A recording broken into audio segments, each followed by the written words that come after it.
Medical college आणि Mayo college नाही तर आपण एम्स आणलं. 1000 लोक बेड आहे हाऊसफुल. आता लोक एम्स मध्ये जायला लागले. मेयो हॉस्पिटल करता 1000 कोटी रुपये देवेंद्रजींनी दिले. मेडिकल करता 450 कोटी रुपये दिले.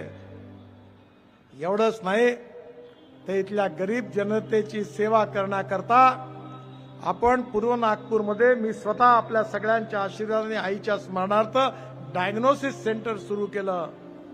18,000 रुपयाचा MRI 1200 रुपयात गरीब माणसाला मिळतो. 6-6 दिवसाची वेटिंग लिस्ट आहे. 500 रुपयात डायलिसिस आहे. 100 रुपयामध्ये एक्सरे आहे. आणि आजच मला सांगितलं कोणतं नवीन मशीन आपलं ते आजच आलं. ते पण लागलं आहे. आणि आता पेट स्कॅन पण आम्ही लावणार आहोत. कॅन्सर करता डिटेक्ट करायला 25,000 रुपये द्यावे लागतात. 3,000 रुपयात आपण करणार आहोत.